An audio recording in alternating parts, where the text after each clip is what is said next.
Tes, tes.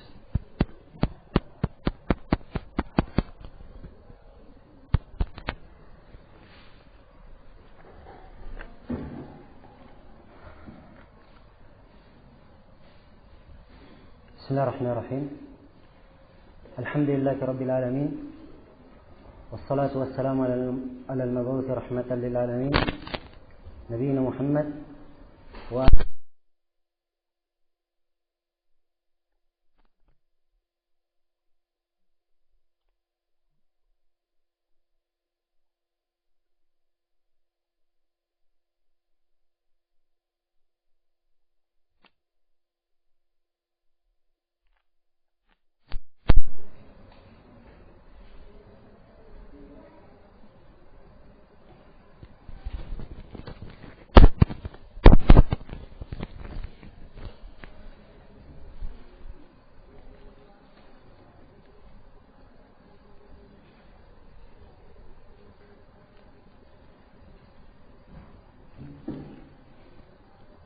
di antara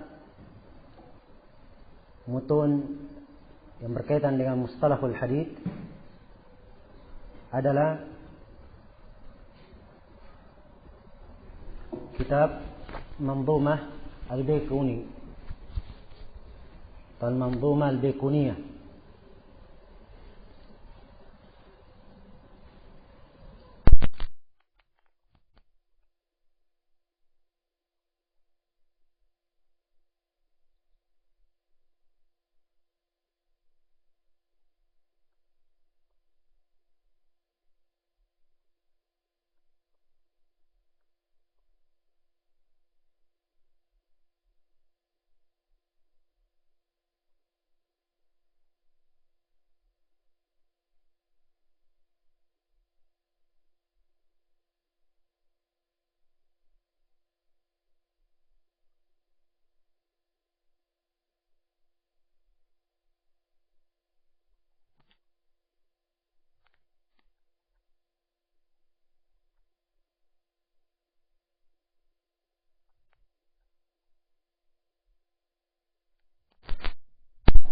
Di dalam buku-buku yang menjelaskan tentang biografi beliau rahimahullahu ta'ala,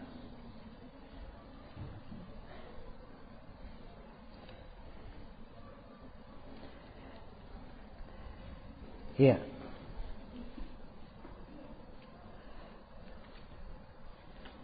dan manzumah ini termasuk manzumah yang sangat indah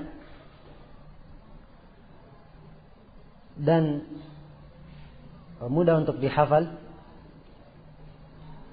mempunyai kandungan-kandungan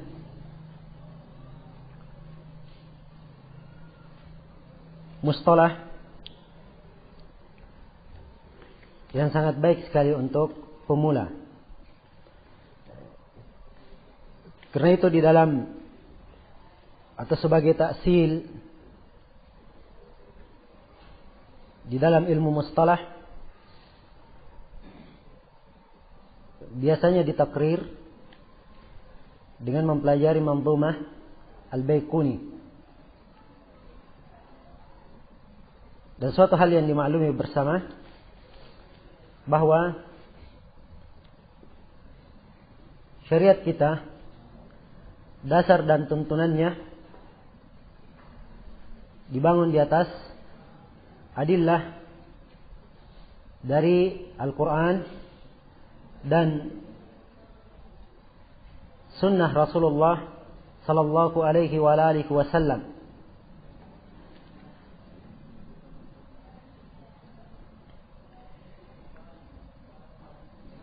Dan sunnah Rasulullah merupakan sumber kedua dari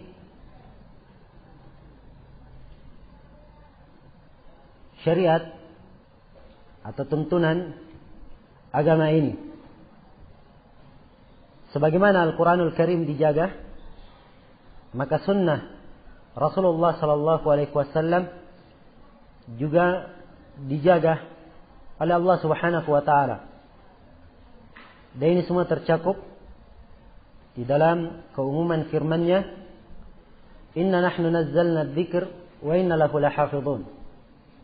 Kami yang menurunkan adz-dzikr dan kami yang akan menjaganya.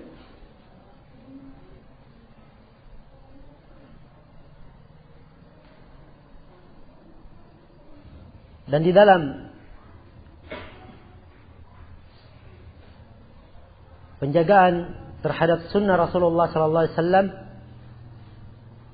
Allah Subhanahu wa taala telah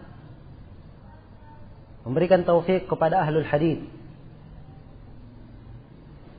yang mereka ini betul-betul menjaga hadis dan sunnah Rasulullah sallallahu alaihi wasallam. Dan dimaklumi bersama bahwa isnad merupakan khususan dari umat ini, yang Ibnul Mubarak berkata, al-isnadu minad din, sanad itu dari agama. Laulal isnadu laqala man syaa ma syaa. Andai kata bukan karena sanad, maka orang yang berkehendak akan mengucapkan apa yang dia kehendaki.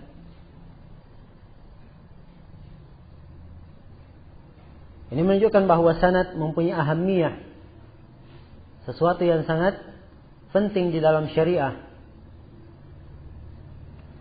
Dan umat ini dibedakan dengan umat lain bil isnad, dengan sanad-sanad. Dan tuntunan mereka dijaga dengan al-asanid.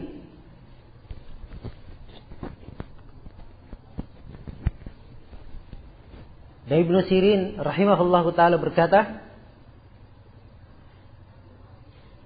kanu la yas'aluna 'anil isnad, falamma waqa'atil fitnah qalu sammu lana rijalakum. Dulunya mereka tidak bertanya tentang isnad. Tatkala terjadi fitnah, maka mulailah para ulama berkata, sebutkan rawi-rawi kalian.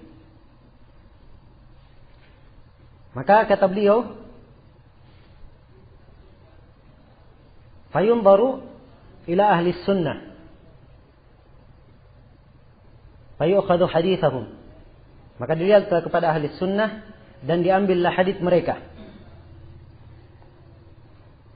Iya. Ini menunjukkan bahwa isnad merupakan suatu perkara yang dengan itu agama ini terjaga. Bukannya pada hadits saja, juga dalam periwayatan Al-Quran, pembacaan Al-Quran semuanya dengan sanad. Maka ilmu isnad adalah ilmu yang sangat penting. Dan pembahasan tentang ilmu hadits kaitannya dengan isnad, kaitannya dengan sanad.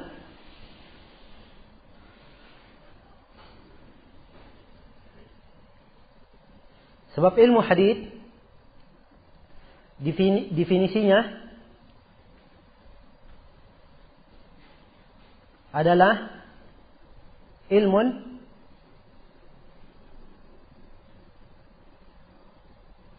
an ma'rifati halir rawi wal marwi. Ilmu yang berkaitan dengan pengetahuan terhadap keadaan rawi dan yang dia riwayatkan. Ini definisi ilmu hadits. Yang kalau para ulama mengitlakkan ilmu hadits, maka yang diinginkan dalam definisinya adalah ilmu hadits secara dirayah. Adapun ilmu hadits secara riwayat adalah ilmu yang berkaitan dengan riwayat itu sendiri. Apakah dia diucapkan oleh Rasulullah sallallahu alaihi wasallam atau tidak?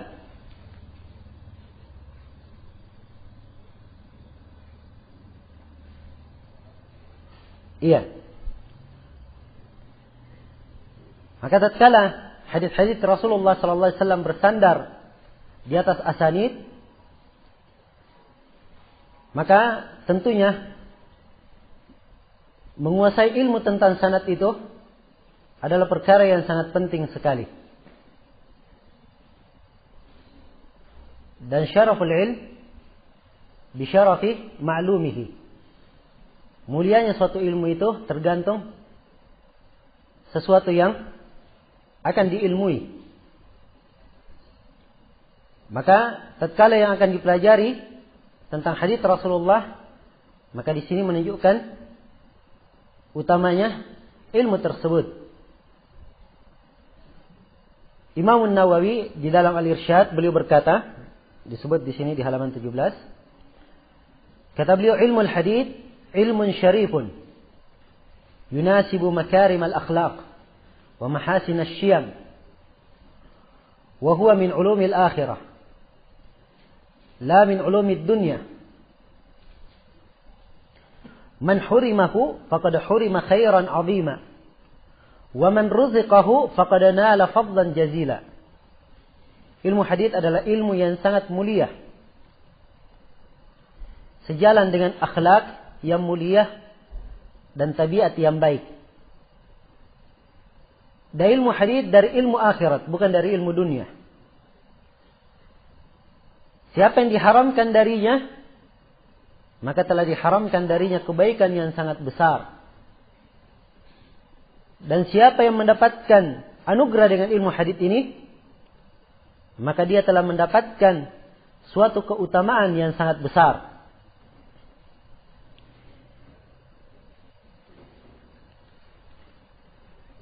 Maka dimaklumi bersama akan keutamaan dan fadilah ilmu hadits dan keutamaan orang yang mempelajarinya. Sebab Nabi sallallahu alaihi wasallam telah mendoakannya, naddarallahu imra'an sami'a maqalati fawa'aha faballaghahu kama sami'. Faballaghaha kama sami'. Farubba muballagh au amin sami'. Semoga Allah mengindahkan wajah seseorang yang mendengar ucapanku, lalu dia menyampaikannya sebagaimana dia dengar. Sini dia mendengar hadits, tahammul. Masuk di dalamnya bagaimana caranya dia menjaga hadits tersebut. Ini uraian atau beberapa bentuk ilmu hadits masuk di dalamnya. Faballaghaha kama sami', lalu dia sampaikan sebagaimana yang dia dengar. Ini al-ada, ketika dia menyampaikan hadits sebagaimana mestinya. Kemudian dikatakan rubba muballagh au amin sami'. Kadang yang hadits itu disampaikan kepadanya dia lebih paham daripada orang yang mendengarkannya. Maka didoakan ashabul hadits. Dan para ulama ketika menyebutkan hadits mutawatir, la tazalu ta'ifatun min ummati dhahirina 'alal haqq, terus menerus ada sekelompok dari umatku mereka nampak di atas kebenaran. At-ta'ifah ini ditafsirkan oleh banyak para ulama bahwa mereka adalah ahlu hadits. Sampai Imam Ahmad, Imam Al-Bukhari dan selain mereka berkata, andai kata bukan ahlu hadits, maka saya tidak tahu siapa lagi mereka. Nah, tapi berikut ini kita akan membaca Manzumah Al-Baiquniyah, dan kita akan menguraikan mana-mananya secara ringkas. Dan sebagaimana yang telah saya sebutkan bahwa ini termasuk pendahuluan di dalam ilmu mustalah. Namun siapa yang itqan menguasainya, maka dia mendapatkan insyaallah taala kebaikan yang banyak. Dikatakan oleh penulis, Bismillahirrahmanirrahim. Di sebagian cetakan tidak disebut Bismillahirrahmanirrahim. Sebagian ulama yang lain menyebutkannya.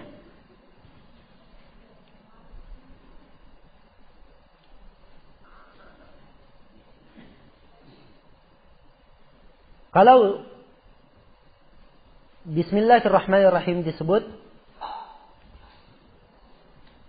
maka oleh yang tidak menyebutkannya merasa ganjil karena penulis di sini di awal bait berkata abda'u bilhamdi musalliyan ala.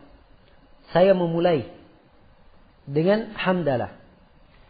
Jadi seakan-akan terkesan dari awal bait bahwa beliau memulai tidak dengan basmalah tapi dengan alhamdulillah. Namun ini tidak bertentangan. Basmalah permulaan dari mamdhumah beliau dan awalnya di bait pertama beliau mulai dengan hamdalah. Dan ini tidak bertentangan. Di sisi lain para ulama sebagian yang menyebutkan tentang apakah boleh memulai bait-bait syair dengan kalimat basmalah. Ini ada pembahasan juga. Namun yang benarnya tidak mengapa kalau memang syair-syair tersebut adalah pembicaraan berkaitan dengan ilmu. Maka kalau dia dimulai dengan basmalah, maka itu adalah suatu kebaikan.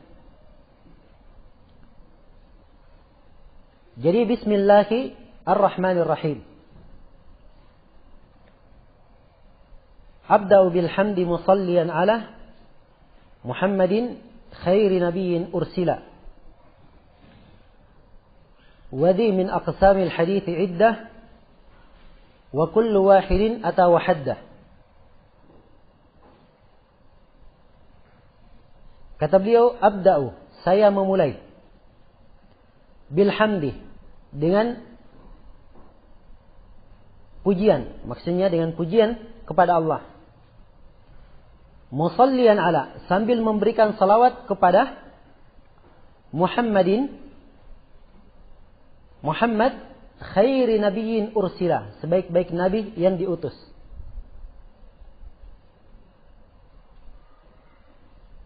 Beliau memulai dengan hamdalah kemudian salawat kepada Rasulullah sallallahu alaihi wa alihi wasallam.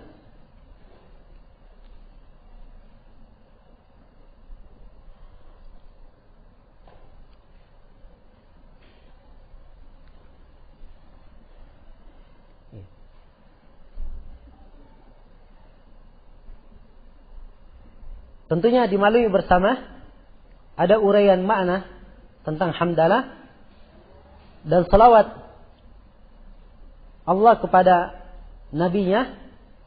Yang diinginkan adalah apa?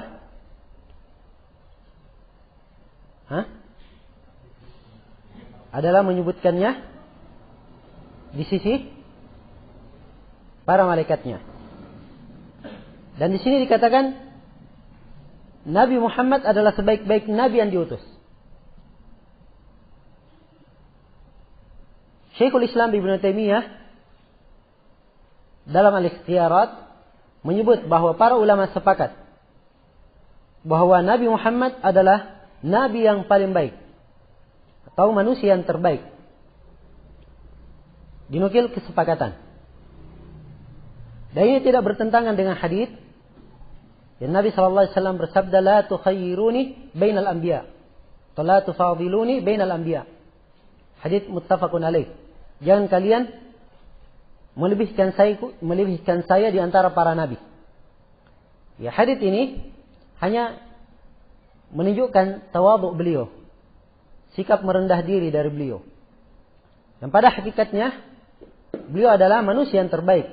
Sebab beliau sendiri berkata dalam hadis riwayat Muslim, "Ana sayyidu waladi Adam yaumal qiyamah." Saya adalah sayyid, pemimpin anak Adam pada hari kiamat.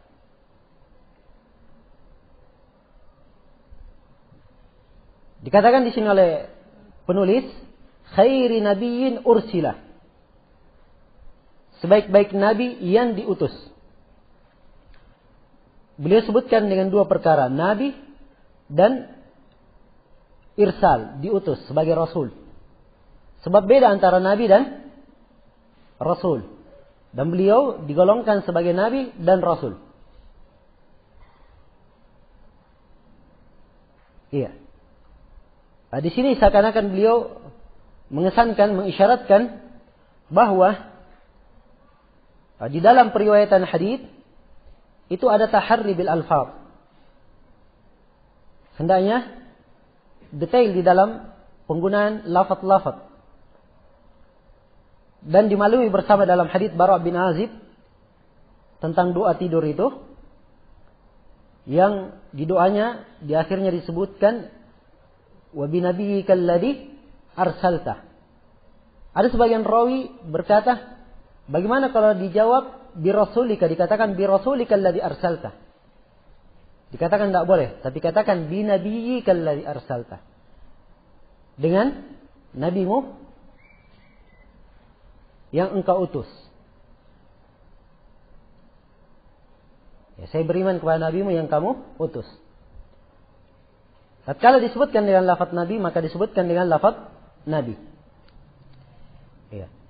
Dan juga dimaklumi perbedaan antara nabi dan rasul. Yang kesimpulannya beliau memulai manzumah beliau dengan hamdalah sambil memberi salawat kepada Nabi Muhammad sallallahu alaihi wa alihi wasallam. Kemudian kata beliau, wadi min aqsamil hadits iddah.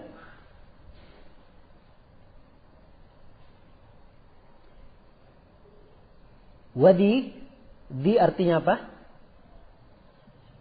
Inilah. Dia ismul isyarah. Dia semakna dengan hadhihi. Cuman tidak pakai hak tanbih di sini. Kan hadhihi ada hak litanbih. Di ini lil isyarah.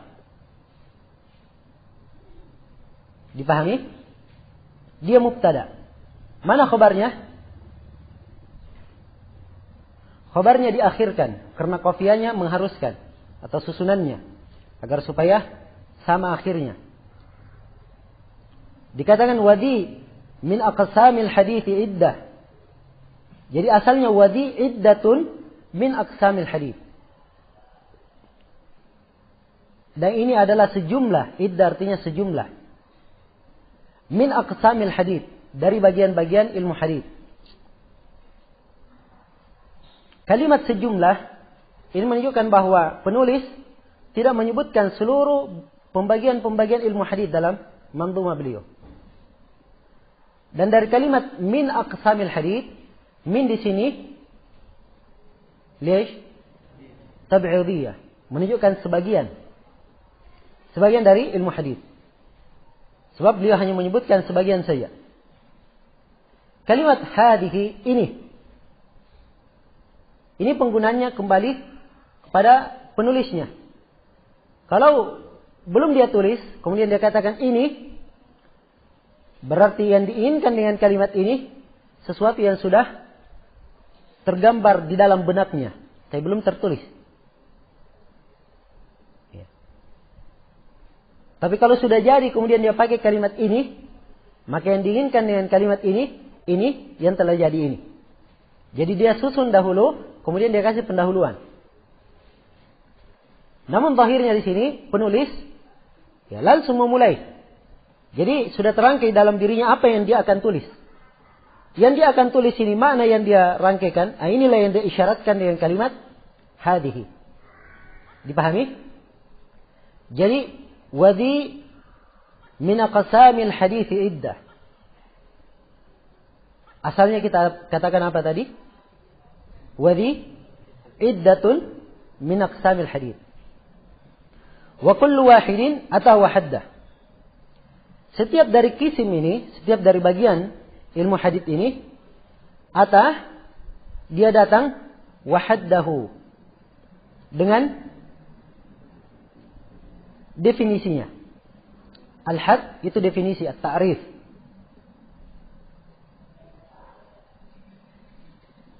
Di sini di halaman 19 diberikan definisi tentang hadits.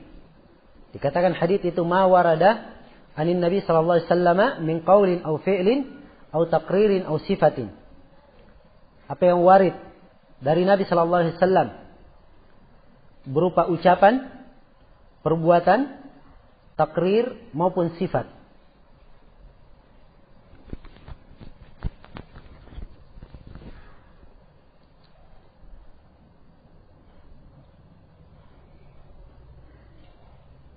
Iya.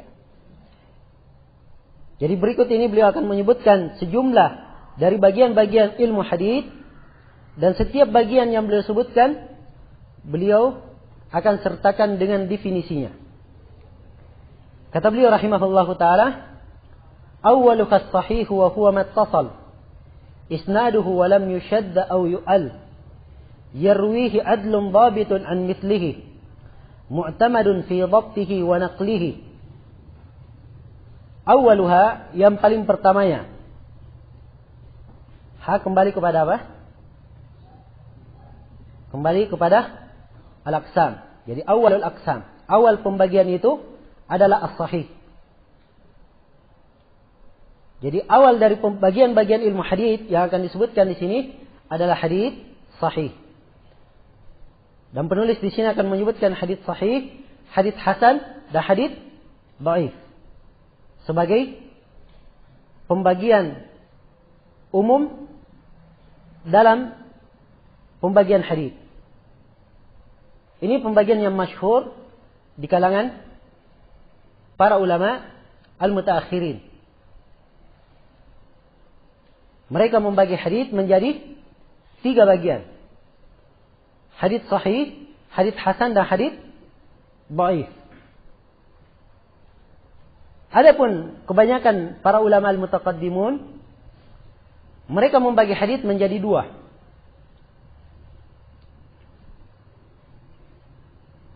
Hadis sahih dan hadis dhaif saja. Hasan masuk ke dalam sahih. Hadis hasan masuk ke dalam hadis sahih. Karena itu kalau kita lihat buku Imam Al-Bukhari rahimahullahu taala, Sahih Al-Bukhari, Al-Jami As-Sahih. Penamaan As-Sahih, isinya ada hadis sahih, ada hadis hasan di dalamnya. Demikian pula Imam Muslim, ada hadis sahih, ada hadis hasan di dalamnya.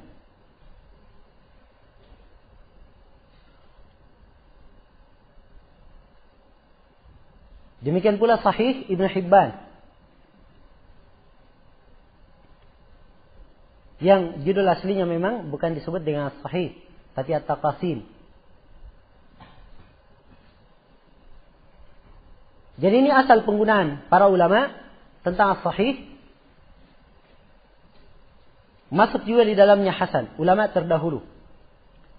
Namun yang masyhur memang di kalangan para ulama belakangan, hadis itu terbagi 3, hadis sahih, hasan, dan dhaif. Dan memang dengan dibagi 3 ini terkesan lebih terperinci. Pembagian tersebut lebih memperinci bagian-bagian ilmu hadis. Nah, di sini yang pertama yang disebut oleh penulis adalah as-sahih. Kata beliau awwaluh as-sahih. Yang pertama adalah as-sahih. Apa definisi as-sahih? Definisinya huwa mattasal, apa-apa yang bersambung, isnaduhu, sanadnya, walam yushaddah aw yu'al, dan tidak syad juga tidak mu'al. Yarwihi adlun dhabitun an mithlihi, diriwayatkan oleh seorang yang adil, dhabit. Dia meriwayatkan dari orang yang semisal dengannya. Bagaimana adil dhabitnya? Dikatakan mu'tamadun fi dhabtihi wa naqlihi. Atau bagaimana dhabitnya? Dikatakan dia mu'tamad, dhabit dan penukilannya.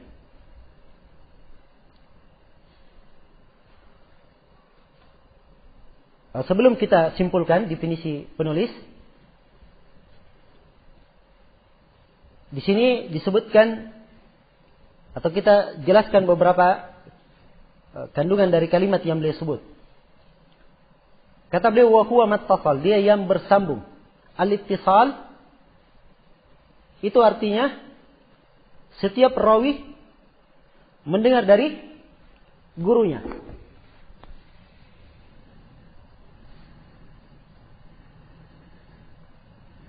Iya. Jadi al-ittisal setiap rawi mendengar dari gurunya. Itu mana ittisal. Dan akan datang nanti definisi al-muttasil. Wa ma bi sam'i kulli rawin yattasil isnaduhu lil Mustafa fal muttasil. Ya, dan kita akan sebutkan ada kritikan dalam susunan atau dalam kalimat yang disebutkan oleh penulis. Jadi definisi al-ittisal bersambung adalah setiap rawi mendengar dari gurunya. Al-isnad, mattasal isnaduhu. Apa yang bersambung sanadnya? Apa itu isnad? Antum lihat di halaman 21, disebutkan di situ al-isnadu huwa silsilatur ruwati al-musila li nassil hadits. Dia adalah silsilah rawi yang menyambung kepada nas hadits. Itu namanya al-isnad. Ya, dan kadang dinamakan juga dengan nama as-sanad. Al-isnadu dan as-sanad itu sama menurut pendapat yang paling kuat. Ya, kalimat saya menurut pendapat yang paling kuat menunjukkan ada perselisihan. Namun yang tepatnya sanad dan isnad itu sama.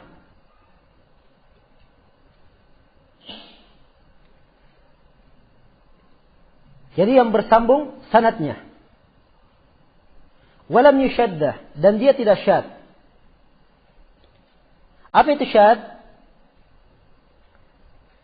Syad kalau ditinjau dengan pengertian syamil, syad mempunyai dua makna.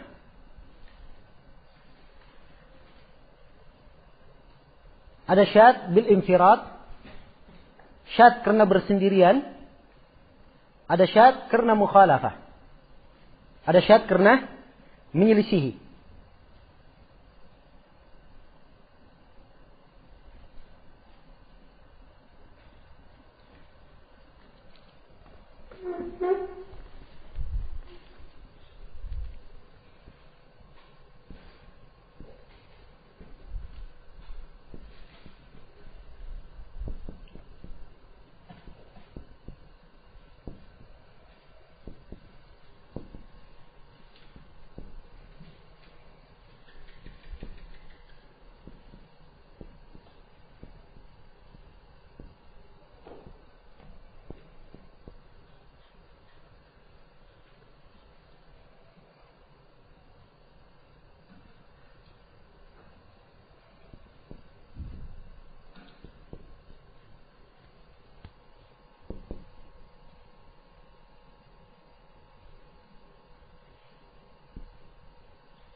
Ya.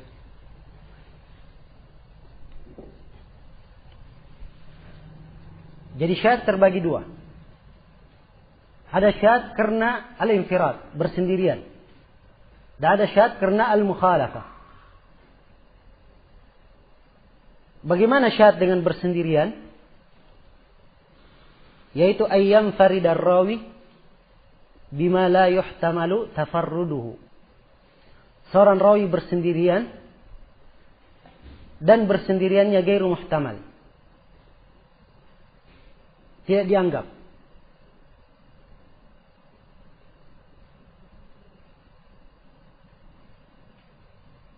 Ini syad yang pertama. Syad yang kedua, dan yang kedua ini yang masyhur. Bahkan sebagiannya tidak mengenal syad kecuali dengan bentuk yang kedua saja. Mukhalafatul maqbul liman huwa aula minhu. Seorang rawi yang makbul menyelisihi rawi yang lebih utama darinya.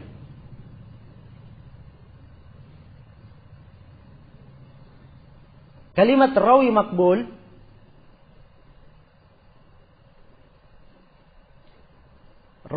itu ada dua. Ada rawi di derajat tingkatan sahih, ada rawi di derajat tingkatan hasan. Ini semuanya masuk dalam makbul. Jadi kalimat makbul ini lebih bagus dari definisi sebagian ulama yang mengatakan mukhalafatus thiqat. Seorang rawi thiqah menyelisih yang lebih aula. Sebab kalau dia katakan thiqah saja, berarti rawi yang saduq, yang hasanul hadits itu tidak dihitung syad kalau menyelisihi. Tapi kalau kita pakai kalimat mukhalafatul maqbul ini lebih luas. Kemudian kalimat liman huwa aula minhu. Sebagiannya mendefinisikan liman huwa awthaqu minhu. Menyelisih orang yang lebih thiqah darinya. Ya, ini kurang detail. Paling detailnya kalau dikatakan liman huwa aula. Siapa yang lebih aula, lebih pantas darinya. Lebih pantas itu ditinjau dari dua sisi. Dia lebih pantas karena lebih banyak jumlahnya. Mungkin seorang rawi menyelisih 10 orang. Kan 10 lebih pantas daripada, lebih kuat dari sisi jumlah. Atau lebih pantas dalam artian kekuatan hafalan. Rawi makbulnya cuman derajat sahih biasa. Dia menyelisih rawi seorang imam hadits terkenal. Sikatun hafidh misalnya. Ini lebih kuat darinya. Ini dianggap syad. Baik. Kita definisikan dulu. Akan datang nanti juga pembahasan tentang syad. Walam yushaddah au yu'al. Tidak syad dan tidak mu'al.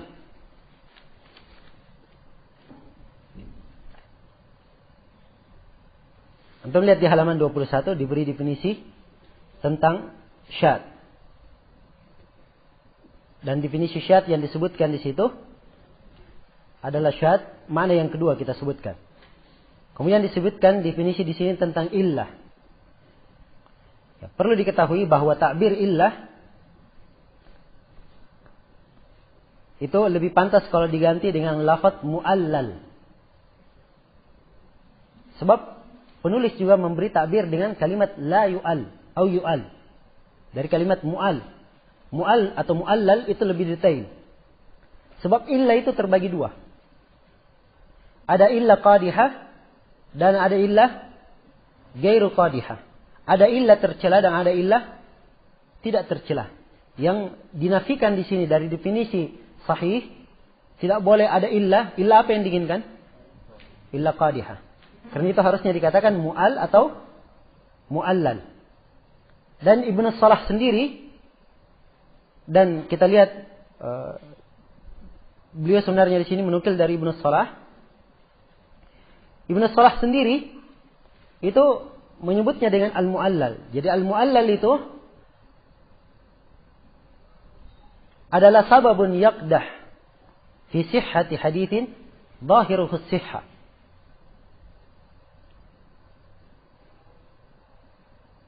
Sebagiannya menyebut sababun khafiyun yaqdah fi sihhatil hadits. Suatu sebab yang tersembunyi, tercela pada kesahihan suatu hadits. Namun zahirnya as-salamatu minhu. Zahirnya selamat. Lepas dari illat. Demikian zahirnya. Ini namanya mu'al atau mu'allal. Sebenarnya asyad itu masuk ke dalam definisi mu'allal. Jadi mu'allal itu luas cakupannya. Masuk di dalamnya syad, masuk di dalamnya muttarib. masuk di dalamnya al-mudraj, masuk juga di dalamnya al-munkar, masuk di dalamnya al-mazid fi muttasilil asanid, dan lain-lainnya. Masuk ke dalam definisi mu'allal. Namun kenapa disebutkan dalam definisi syadz? Nah, di sini letaknya. Karena ahli hadits ketika memberikan definisi tentang ilmu hadits, maka mereka sampaikan definisi yang membedakan mereka dengan selainnya.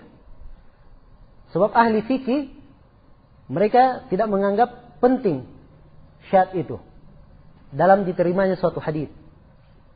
Ya. Maka disebutkan dalam definisi oleh ahli hadits, sebab ini tumpuan di dalam diterimanya sebuah hadits. Dipahami ya ikhwah? Baik. Dikatakan yalruihi adlun dhabitun an mithlihi. Diriwayatkan oleh seorang rawi yang adil. Apa itu al-adl?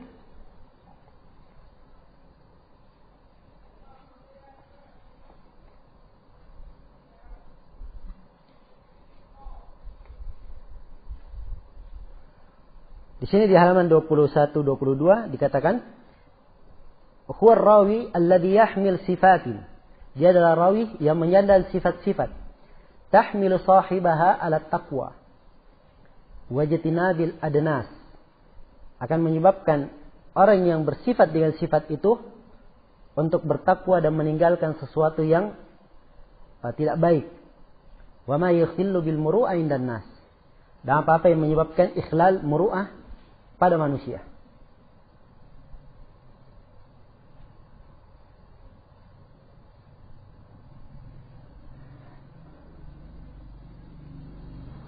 Iya.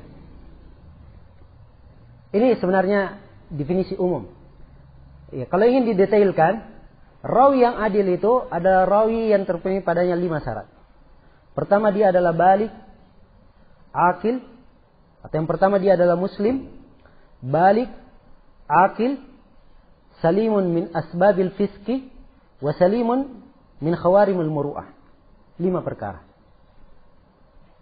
Pertama, dia adalah seorang muslim. Kemudian yang kedua, dia adalah orang yang balik. Kemudian yang ketiga, dia adalah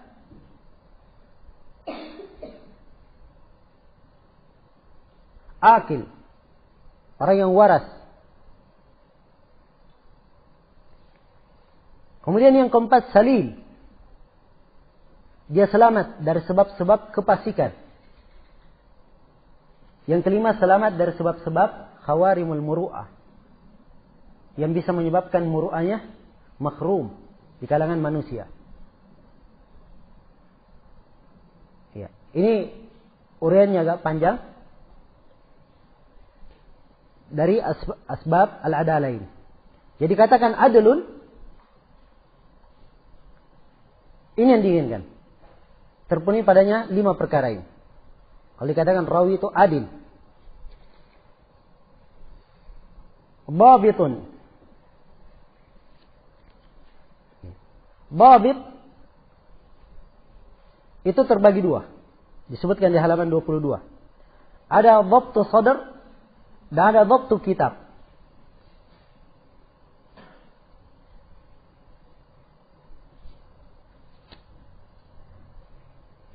Dan dhabit yang diinginkan di sini dhabit yang sifatnya sempurna. Dalam artian dia di derajat hadits sahih. Karena itu penulis menambahkan mu'tamadun fi dhabtihi wa naqlihi. Mu'tamad. Ya, sangat dijadikan sandaran dalam dhabit dan penukilannya. Jadi dhabit terbagi 2. Ada dhabtu sadr dan dhabtu kitab. Dhabit dada. Apa artinya dhabit dada? Al-hifz, dia hafal seluruh yang dia dengar. Dengan suatu hafalan, bentuk hafalan yang mungkin dia hadirkan apa yang dia hafal kapan dia kehendaki. Jadi kalau dia misalnya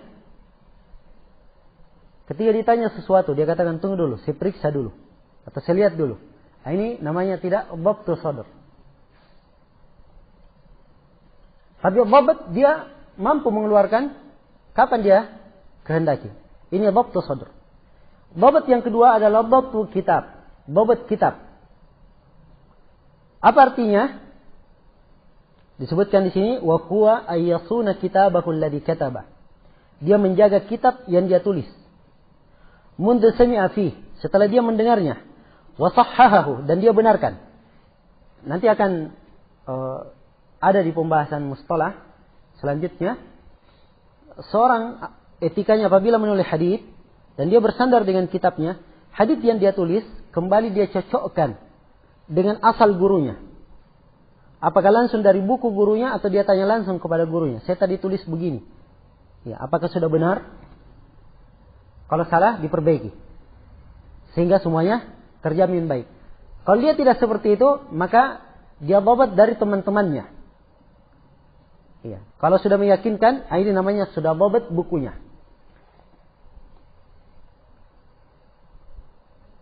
Jadi bukunya tersebut dia jaga. Bagaimana penjagaannya? Jangan dia kasih orang yang dikhawatirkan bisa merubah apa yang ada dalam isi bukunya. Tapi dijaga betul buku tersebut. Ini namanya dhabtu kitab. Dan dhabt ini ada dua. Dua-duanya dipakai dalam mengukur rawi itu dihukumi sebagai rawi yang thiqah. Rawi yang terpercaya.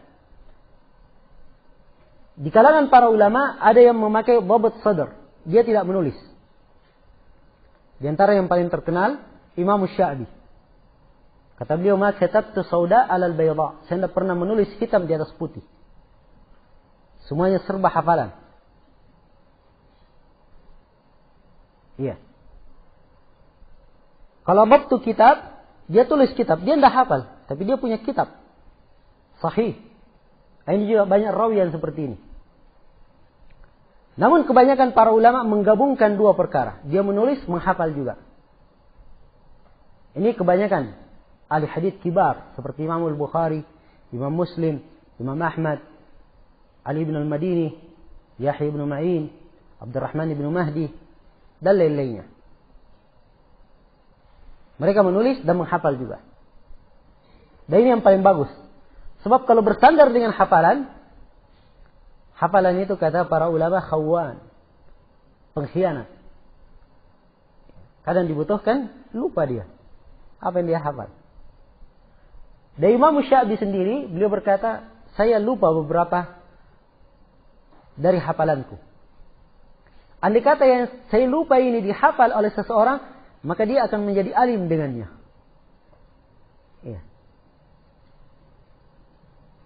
Ini menunjukkan kelemahan. Kalau dia hanya bersandar dengan hafalan, pasti ada kekurangan dari sisi itu. Baik, sekarang kita kembali pada apa yang disebutkan oleh penulis. Jadi penulis menyebutkan bahwa as-sahih itu definisinya huwa mattasal, awwaluha as-sahih wa huwa mattasal isnaduhu wa lam yushaddah aw yu'al yarwihi adlun dhabitun an mislihi. Perhatikan ya kalimat an mislihi. Ini kalimat yang sangat baik sekali.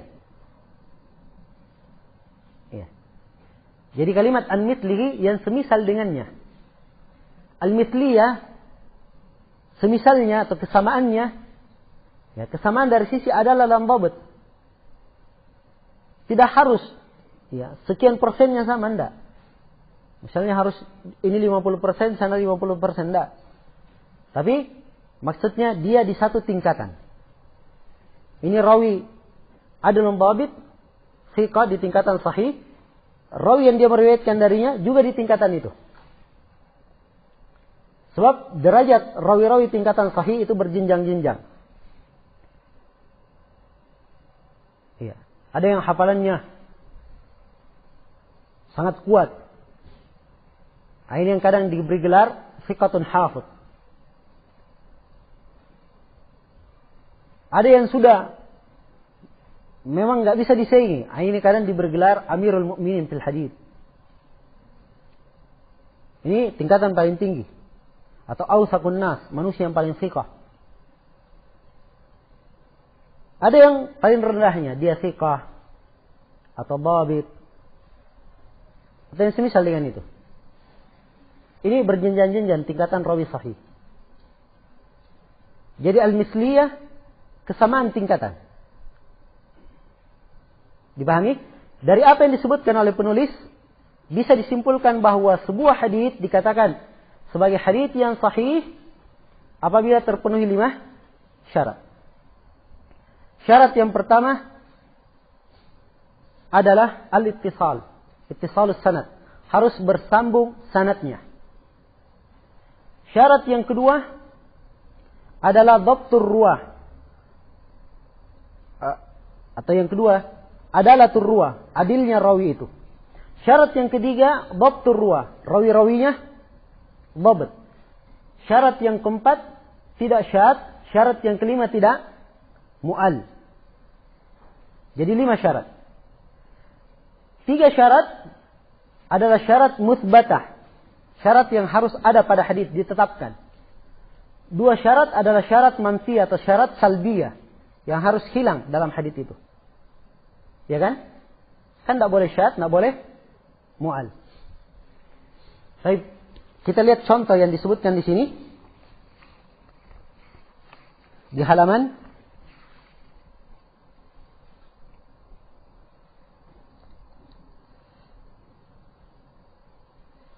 20.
Ya, perhatikan contoh yang saya sebutkan. Berkata Imam Al-Bukhari rahimahullahu taala,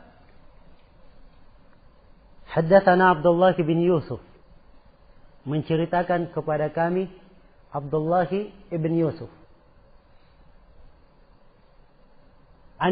Qala Abdullah bin Yusuf berkata, akhbarana Malik, mengabarkan kepada kami Malik. Malik berkata an Ibnu Syihab, dari Ibnu Syihab.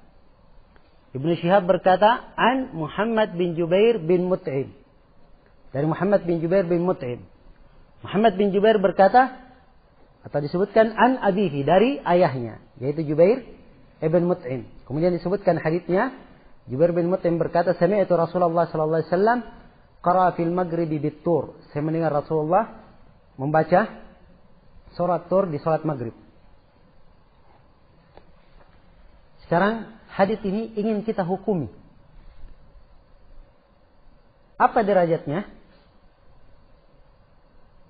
Kita simpulkan derajatnya adalah hadis sahih. Kan begitu? Ya. Sekarang kita periksa 5 syarat sahih yang kita sebut. Pertama, ittisalus sanad dulu. Diperiksa dulu bersambungnya sanad. Yang mana yang dinamakan sanad? Yang mana yang dinamakan sanad? Ya ini, yang tertulis ini, silsilah ini yang menyambung ke matan, itu namanya sanad. Jadi silsilah Imam Al-Bukhari terus sampai kepada Nabi menyebutkan hadisnya, itulah yang dinamakan sanad. Nah, sanadnya kita periksa. Apakah setiap rawi mendengar dari gurunya? Ya. Nah, di sini butuh kita uraikan bagaimana cara seorang rawi dikatakan mendengar dari gurunya. Bagaimana caranya? Ya. Cara yang pertama, diketahui dia mendengar dari gurunya adalah dengan pengakuan dirinya sendiri bahwa dia mendengar dari guru itu. Cara yang kedua adalah dengan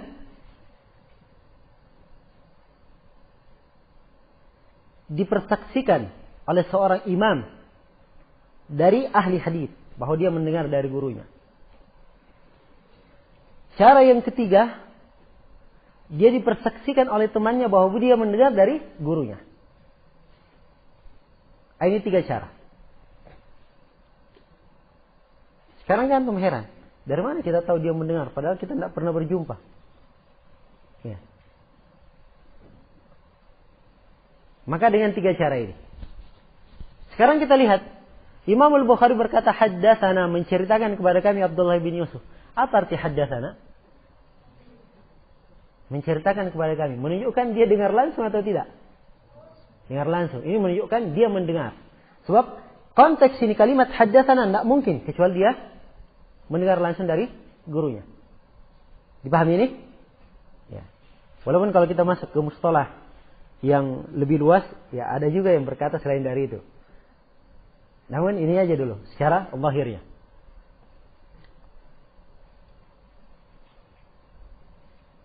Kalau misalnya tidak seperti itu, maka kita lihat, oh ternyata ada yang mempersaksikan dari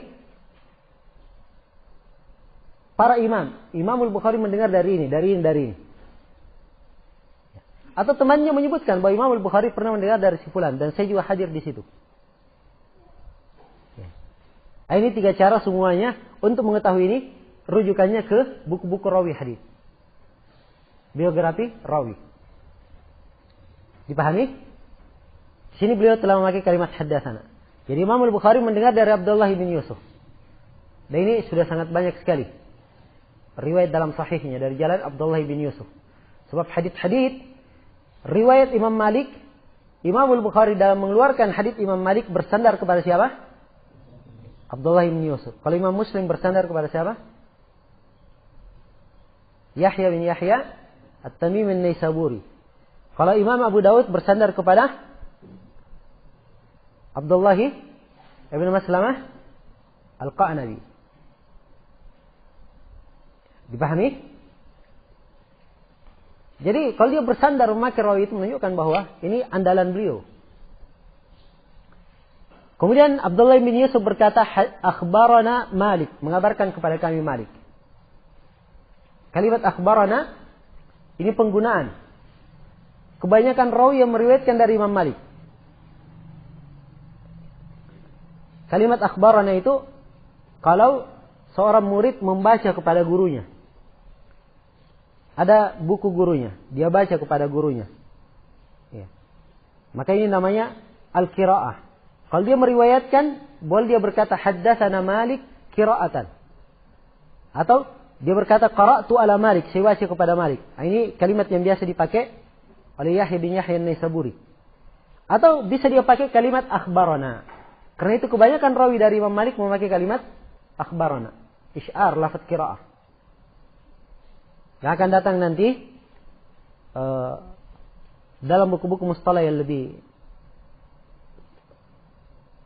terperinci tentang penggunaan kalimat-kalimat itu. Ya, haddatsana akhbarana. Yang jelas di sini Abdullah bin Yusuf termasuk orang yang paling kuat riwayatnya dari Imam Malik. Ya, ambil kaidah kalau dia dikatakan rawi paling kuat riwayatnya dari si fulan, menunjukkan dia ini orang yang paling dekat mulazamah dengannya. Abdullah bin Yusuf lebih didahulukan oleh banyak imam. Seperti Imam An-Nasai, Yahya bin Ma'in, Nasr bin Masruq lebih mendahulukan Abdullah bin Yusuf dalam periwayatan hadits kepada Imam Malik.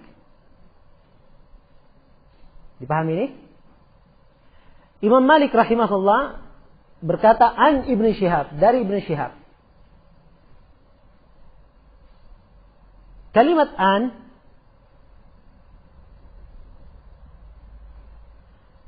dari ini mengandung kemungkinan mendengar, kemungkinan tidak. Karena itu kalau ada rawi pakai an, itu ada pembahasan sendirinya. Masuk ke dalam tadlis. Ini akan datang pembahasannya. Ya. Namun kalau rawi tersebut tidak disifatkan dengan sifat tadlis, maka asalnya diterima hadits itu. Kalau dia pakai an, asalnya dia mendengar. Kalau memang telah terbukti pada suatu kali dia mendengar dari gurunya. Imam Malik, ya, termasuk tingkatan pertama dari murid-muridnya Ibn Shihab. Ibn Shihab adalah Muhammad bin Muslim bin Ubaidillah bin Abdullah, imam yang masyhur. Beliau berkata an Muhammad bin Jubair. Dia mendengar dari Muhammad bin Jubair. Pakai annya di sini tidak berbahaya. Beliau bukan mudallis. Dari Muhammad bin Jubair, tentunya mendengar dari ayahnya. Jadi semua sanad kalau diperiksa dari ittisal semuanya bersambung. Kalau begitu syarat pertama terpenuhi atau tidak? Sudah terpenuhi. Sekarang syarat yang kedua, ada alatul ruwah. Kita gandengkan dengan syarat yang ketiga, doktor ruwah. Semua rawi ini disifatkan dalam biografinya paling rendah dapat predikat fiqh, paling rendahnya. Ambil kaidah, kalimat fiqh dalam istilah ulama jarh wa ta'dil tidak dikatakan dia fiqh kecuali dia telah adil dan telah dhabit. Dipahami? Kalau begitu terpenuhi syarat yang kedua dan syarat yang ketiga. Sekarang syarat yang keempat dan kelima. Ya, dilihat sanad ini. Apakah ada syad dia? Apakah ada mukhalafah? Tidak ada mukhalafah. Apakah ada persendirian yang membahayakan di sini? Juga tidak ada. Kalau begitu dia selamat dari syad. Apakah ada illahnya? Tidak nampak ada illah dalam hadits ini. Kalau begitu haditsnya dihukumi sebagai hadits yang sahih. Namun perlu diketahui membuktikan tidak syad, tidak mu'al.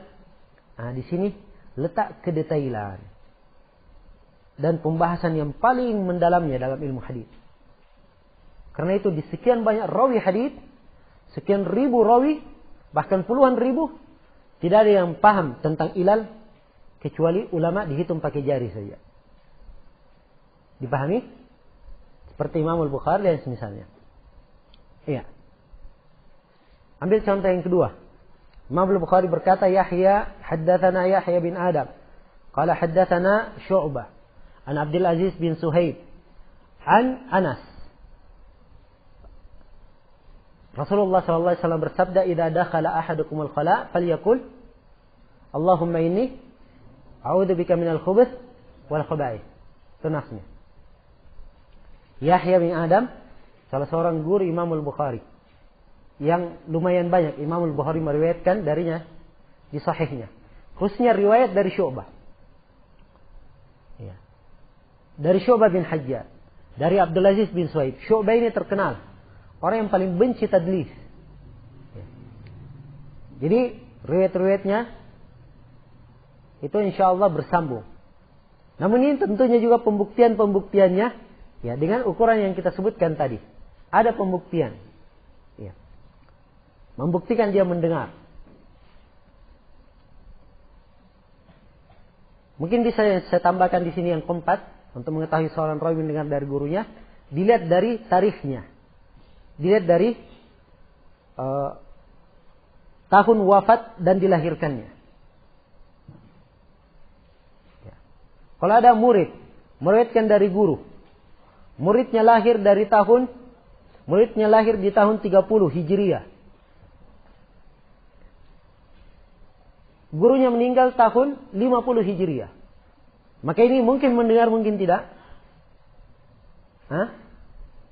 Kemungkinannya mendengar atau tidak? Mendengar. 20 tahun mungkin mendengar, iya kan? Tapi kalau dia hanya lahir tahun 30, gurunya meninggal tahun 20. Ini mendengar atau tidak? Iya, tidak mendengar. Dan banyak rawi terbukti dustanya dilacak dari tarikh, dari tahunnya. Iya.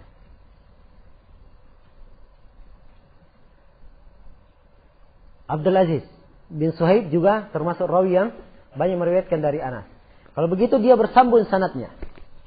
Sekarang sisa kita periksa kedudukan rawi-rawinya. Rawi yang disebut ini paling rendah tingkatannya thiqah. Saya katakan paling rendah ya, kita tidak rinci semua. So, kalau kita rinci, derajatnya ada lebih dari itu. Imam Malik dan Syu'bah bin Hajjaj ini adalah gunung yang tidak bisa diukur tingginya. Iya. Kalau sahabat semuanya, kaidahnya apa? Sahabat semuanya udul. Ya, kalau sudah sampai ke sahabat, dia sahabat sudah. Tidak perlu lagi diperiksa. Jadi pembahasannya sampai ke sahabat saja. Ya. Ada pembahasan lain, tapi kaitannya bukan memeriksa adalah atau dhabatnya, tapi pembahasan lain. Dan tidak terbukti ada syad ataupun mu'al dalam hadits ini. Untuk contoh syad dan contoh mu'al, itu akan datang pada tempatnya masing-masing. Ya, ada pertanyaan di sini?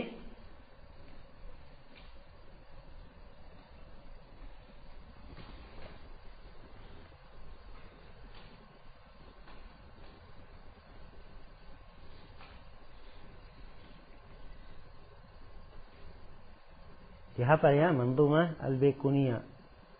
Ada berapa bait? Mandhumahnya? Ada berapa? 34. Siapa yang hafal akhir bait?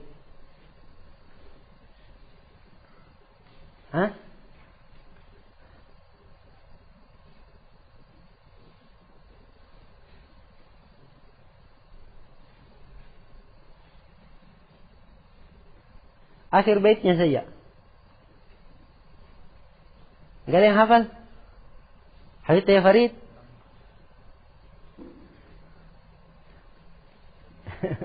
Akhir baitnya beliau sebutkan jumlah bait syair yang beliau buat. Ya. Kata beliau, "Qad atat kal jauharil maknuni, sammaituha mandhumatal baiquni, faqad 30 bi 40 atat abyatuha, tammat bi khairin khutimat."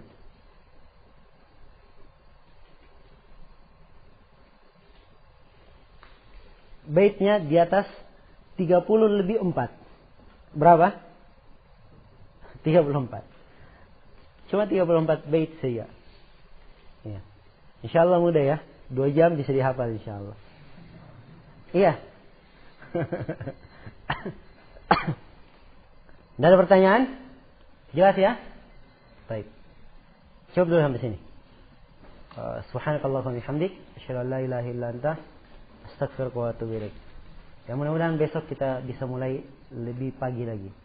Mungkin kita mulai 8:30 supaya pelajarannya lebih cepat. Saya target 1 pekan selesai. Fadhal hafizakumullah.